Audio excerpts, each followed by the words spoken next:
Hey guys, welcome back to the Tim Tag channel. And if you noticed, yeah, this is my quarantine hair. I cut my own hair and I haven't done anything this morning. I just woke up and I decided to make this vlog for you guys. So this is what you get raw. WYSIWYG, which is what you get. Anyway, so last week I conducted a free online comedy workshop and we're going to conduct another one soon, which is going to be paid. So if you guys want to check it out, I'll put some link below. But why? Why did I do this? If you guys don't know, my background is actually in stand-up comedy. I started way back in 1997, before a lot of you guys were probably born. I started in San Francisco. That's where my stand-up career, so-called career, if you could even call it that, started. I did it for like 5 years in the U.S. and then I came to the Philippines, back home to the Philippines where I grew up, and started doing it here.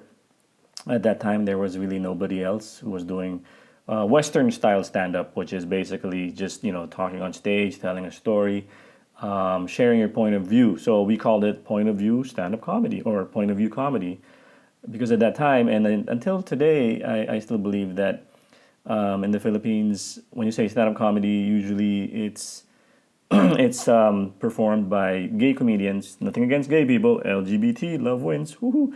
But it's a lot of singing, impersonations, and a bit more slapstick. Now, of course, there's a market for that, and a lot of people like it because it's still thriving.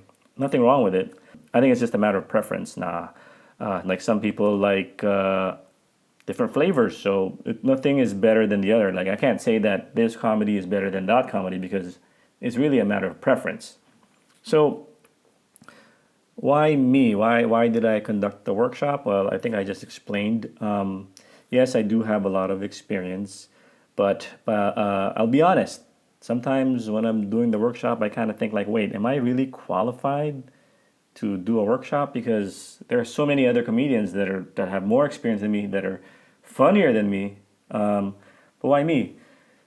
I don't know. I think some part of me just wants to share and help people achieve whatever comedy dreams they might have.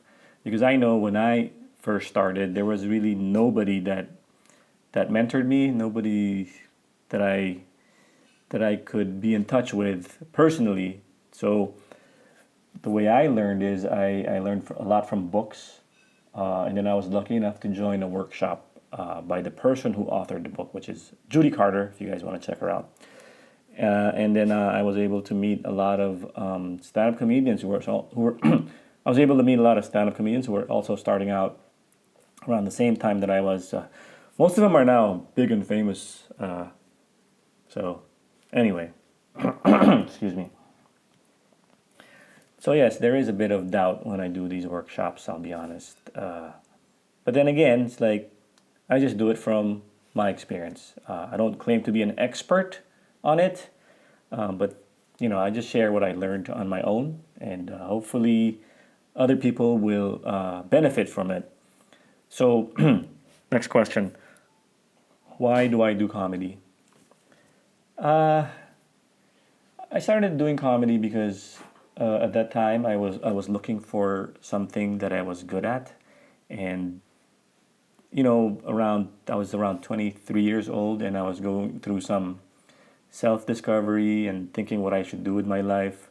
I was working as a consultant, a software consultant in the U.S., and I was making good money. But there was really something inside me that wasn't fulfilled, and I thought, like, am I really using my talent to its fullest?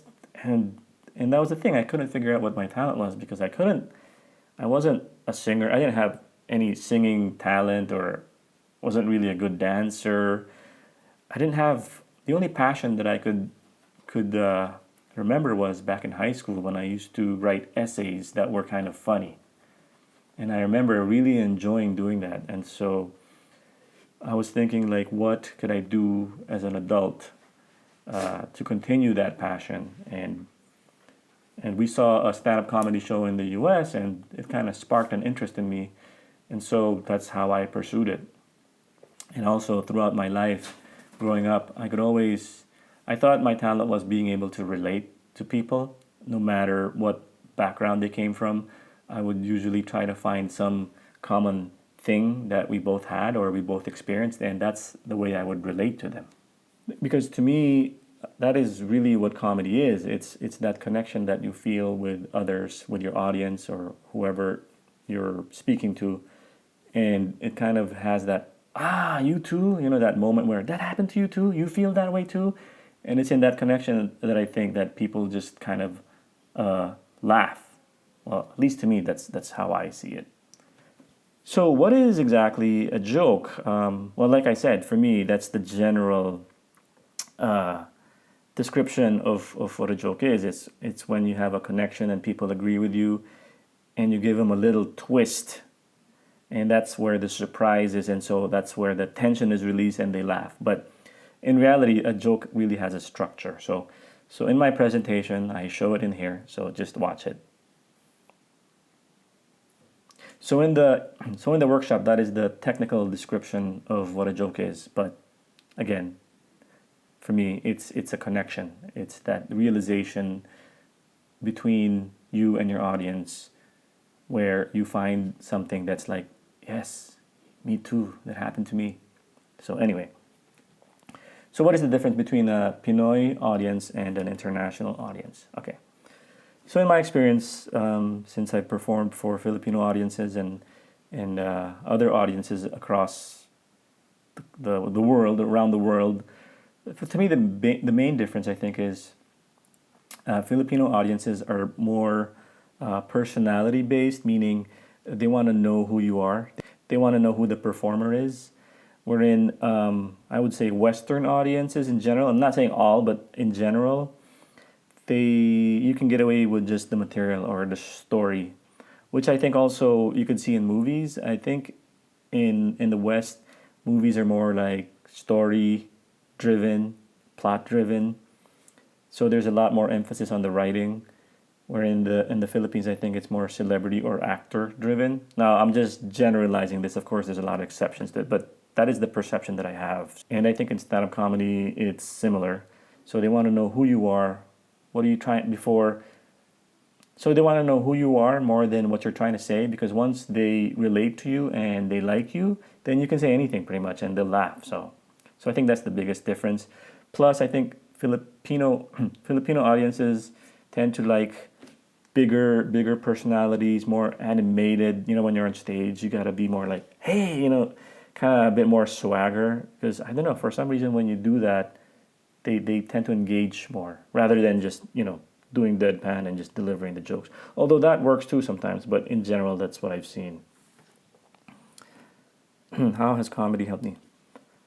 Comedy has helped me open doors, a lot of doors. I think in life, I think life in general, if you're funny, people tend to like you more, and I don't know, like they feel more at ease with you.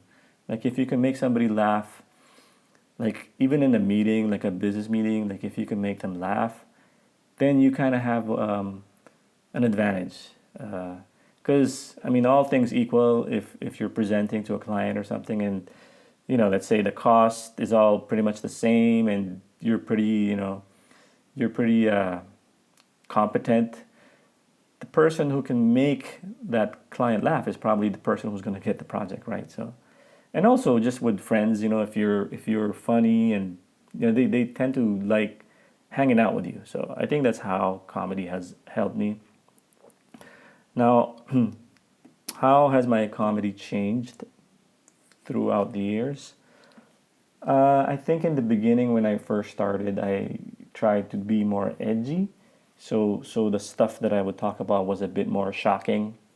Yeah, I just kind of like to push the envelope.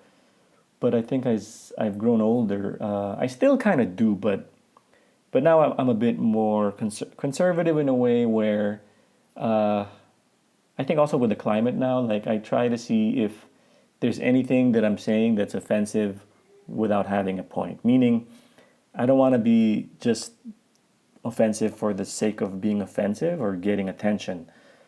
Of course, even if you try to be safe and try to really make your material friendly for everyone, there's still going to be somebody who's going to be offended. That's just the nature of life. And nowadays, like, you say anything, somebody's going to try to cancel you. So you have to be extra careful. So I think that's what changed.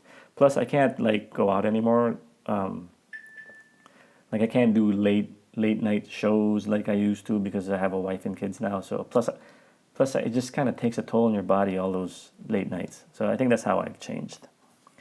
So anyway, uh, I hope that I enlightened you somehow or helped you out if you're thinking about doing comedy or whatever. If you guys have any questions that I can answer, feel free to comment below, and I'll try to answer it. And that's it. Thanks for watching. Stay safe, guys, and good luck with your comedy endeavors. Bye for now.